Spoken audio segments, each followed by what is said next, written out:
Alright, so this here is the first wall that I had built. I actually did a video about it, and as you see, I haven't done anything with it. I just left it as it actually was from the beginning.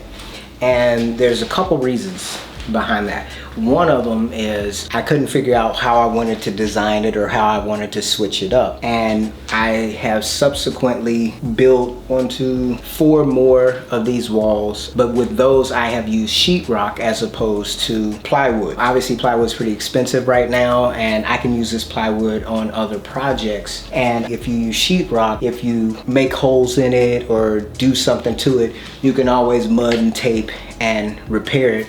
And I believe I picked up a couple pieces of sheetrock for only like $12 or something a piece from my local Home Depot. So basically what I'm going to do is take this plywood down, and I'm going to actually put sheetrock up, and that way I can kind of make this however I want to make it. I can actually put French cleats on this wall, or whatever it is that I decide I want to try to do to manage the wall, and obviously practice other kinds of techniques of home remodel, woodworking, DIY type stuff. So without further ado, let me find my drill, and I'm going to go ahead and pull out all these screws and take this plywood down.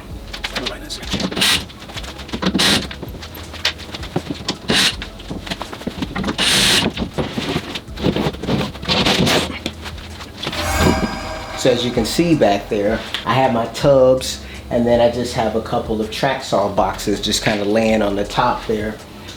That's not going to be the final condition, but it's going to be the condition today.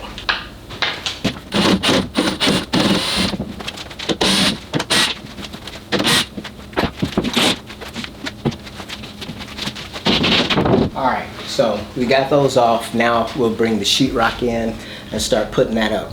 Now, my plan for this in the future is I want to build cabinetry all on the back side, and I want to take all these tubs and actually empty them out and have drawers or cupboards for every little item that's in these tubs. Stack the tubs up, and you know, maybe I'm going to build like a little shed for outside and put those outside for like if I move or something.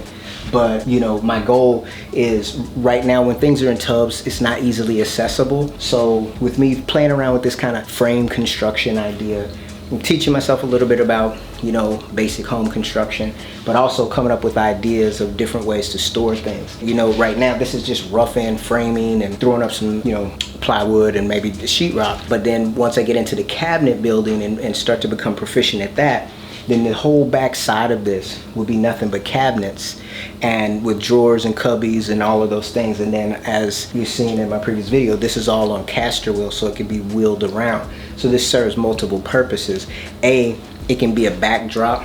B, I can design the wall once I get the sheetrock up however I want to design it. But C, it's also going to be storage, but storage that's actually accessible to be able to get to items that I can't get to right now in the tub without pulling them down one by one and going through them. So let's go ahead and get the sheetrock up because I don't have much time. Whew. All right, so we got it partially pulled into the frame here. Let me go ahead and break it apart.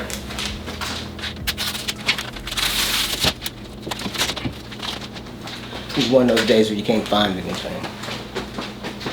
I don't know where my other drill is, so I'm gonna use this flex volt battery because I only have one regular 20 volt battery. All the rest of them are flex volts.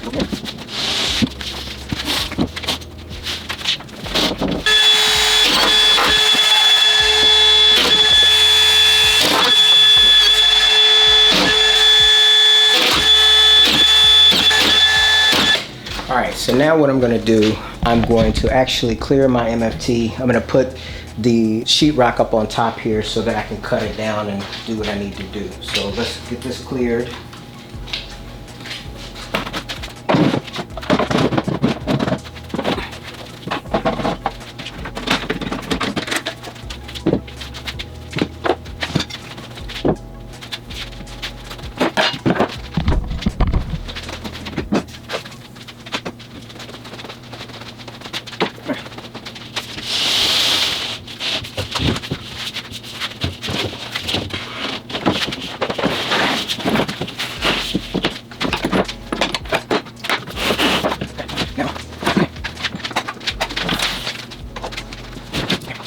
and use that as a straight edge.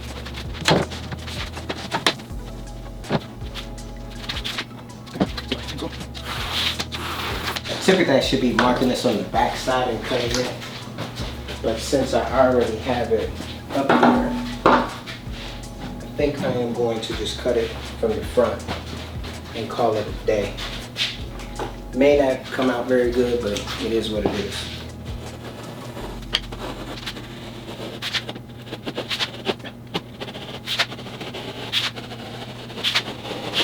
Right over there, so it fall off.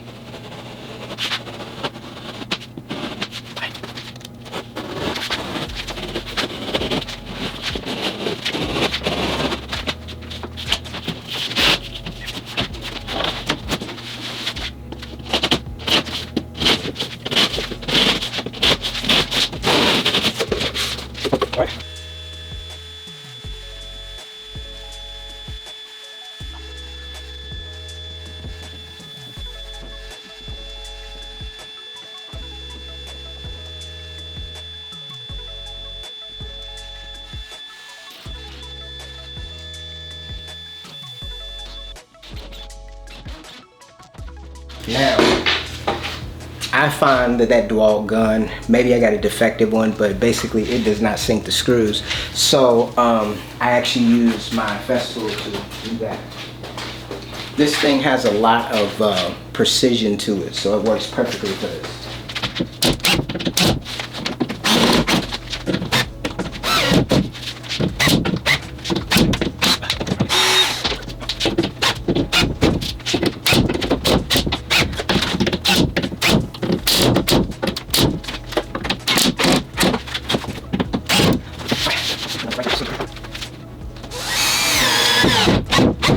So now that that's done, let's see. Let's pull out a little mud into it.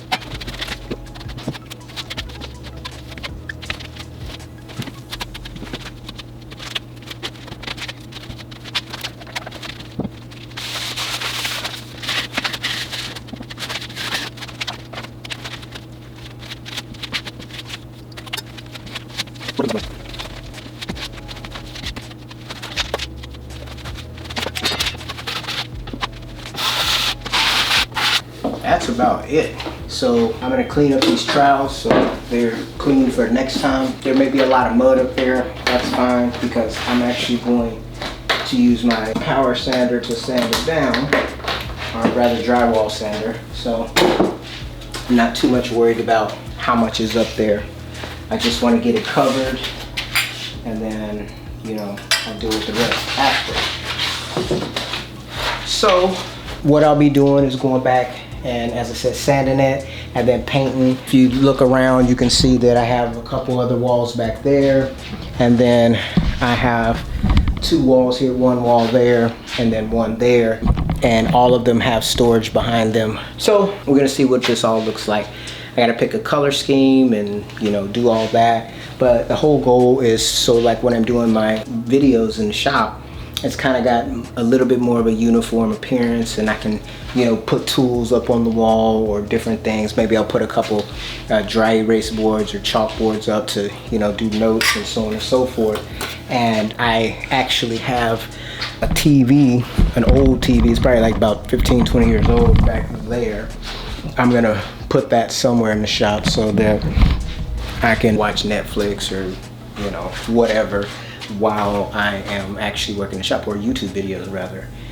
So everything's coming together, it's looking pretty nice. I think I'm going to wrap up my shop stuff today because I had a lot of running, a lot of errands to do today, and so I didn't get to do as much as I wanted to, but I did get more done than I thought I would. All right, thanks for taking time to watch the video. See you in my next one. Take care.